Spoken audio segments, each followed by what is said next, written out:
안녕하세요 동문 여러분, 평안히 잘 지내시지요? 저는 향생물학과 9학번 박정민입니다. 저는 지금 서울 도봉구에서 성평등 가치 확산과 문화를 만들어가는 지역 여성단체에서 일하고 있습니다. 현재 활동만으로도 벅차 민주의 삶 절반을 민감하게 돌아보는 것이 쉽지 않은데, 이렇게 박충대 열사의 삶을 돌아보면서 다른 곳도 바라볼 수 있는 기회가 생겼습니다. 이런 기회를 주셔서 감사합니다. 그럼 제가 맡은 부분을 읽어보도록 하겠습니다.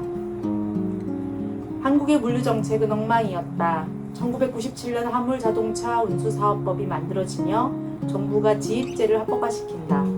5톤 이상 사업용 화물차 5대 이상 보유해야 운수업을 할 수 있는데, 운수법인 업체들은 이 점을 악용해 번호판 장사와 지입료 수입 챙기기에만 열을 올리는 실정이었는데, 화물자동차 운수사업법 제정으로 이제 날개를 단 셈이다. 이 무렵부터 대형 운수업체에 직접 고용됐던 기사들이 회사 밖으로 내몰려 지입기사의 처지로 전락한다. 한때 대한통운의 운전직으로 채용되어 일한다며 부러운 눈으로 쳐다봤다.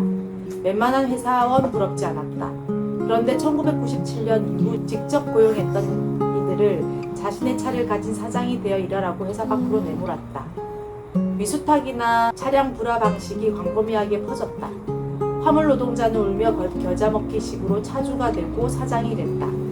당시 큰 규모의 운송업체로 대한통운, 한진, 동부를 뽑았는데 이들 회사의 직영 비율은 10%도 되지 않았다. 대한통운 택배기사들도 이때부터 직원 대신 사업주로 내몰린다. 2002년 화물 운송 산업의 97% 이상이 영세 지입 차주 겸 기사였다는 자료도 있다. 운수업체는 차량 번호판 장사를 하고 운송 영업은 알선소에서 주로 한다. 한 회사가 지급한 100만 원의 운송료가 실제 물건을 나른 화물기사에게 가면 70만 원 수준이다. 그 이하도 허다하다. 물류업체와 알선소에서 싹둑싹둑 잘라먹었다. 중동의 불안으로 국제유가는 급등하지, 정부는 환경을 이유로 경유차 수요를 줄이겠다며 경유 가격의 연차적 인상을 밝혔지. 운전대를 잡은 화물기사의 입에서는 한숨이 절로 나왔다. 여기에 고속도로 통행료 차별 인상 문제까지 불거지자 화물노동자의 뚜껑이 열렸다. 화물노동자들은 주파수 공용 통신 시스템 TRS를 이용했다. 이 시스템은 요즘 단톡방을 만들듯 그룹을 만들어 통화할 수 있는 이동전화라 여기면 될 듯하다. 열받은 화물노동자들끼리 TRS를 통해 신세 한탄을 하다가 정부 정책을 비판한다. 정부에 우리 뜻을 알려야 쓰겄다. 어떻게? 고속도로에서 한꺼번에 모여 찬찬히 가풀자. 아, 그거 대길이다. 됐나? 됐다. 그야말로 자연 발생적으로 저속 운행 시위가 벌어진다. 2002년 5월 대전과 부천 사이 경부고속도로를 달리던 화물 트럭들의 거북이 걸음 시위가 있었다. 조직이 있었던 것도 아닌데 순식간에 100여 대 차량이 참여됐다. 됐나? 됐다. 통신을 주고받지 않았던 이들도 자연스럽게 동참했다. 화물 기사들은 신이 났다.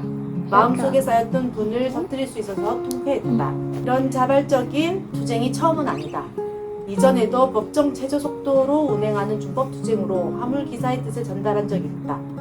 서로 TRS를 주고받고 경적을 울리며 환하게 웃었다. 하지만 결과는 주동자 2명 구속으로 막을 내렸다. 조직 없이 싸운다는 게 얼마나 무의미한지를 깨달았다. 저속 운행 투쟁에 나선 이들은 조직의 필요성을 절감했다. 우리가 무슨 사업자냐, 노동자지.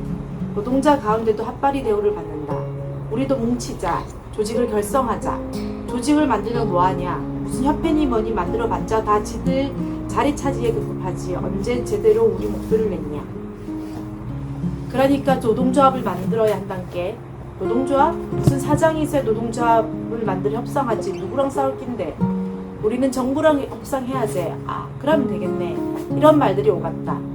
기존의 단체로는 불가능하다. 화물기사도 노동자임을 분명히 하고 노동조합을 중심으로 뭉쳐야 제대로 권리를 지킬 수 있다. 이렇게 뜻이 모아졌다. 9명의 화물기사가 한국노총도 찾아가고 민주노총도 찾아갔다. 누가 화물노동자의 입장을 잘 대변할지를 알아봤다.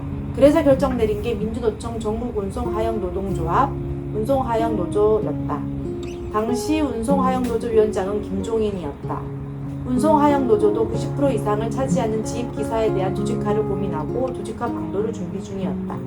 논의는 길지 않았다. 화물노동자는 오래 생각하지 않는다. 됐나? 됐다. 면 충분하다. 2002년 6월 6일 준비위원회를 꾸려 발기인 대회를 갖고 곧바로 화물기사 조직화에 나섰다. 박종태는 당시 허리 때문에 쉬고 있을 때였다. 앞에서 말한 가족과 24시간 함께 있었던 행복했던 시절에 화물연대 조직화가 시작됐다.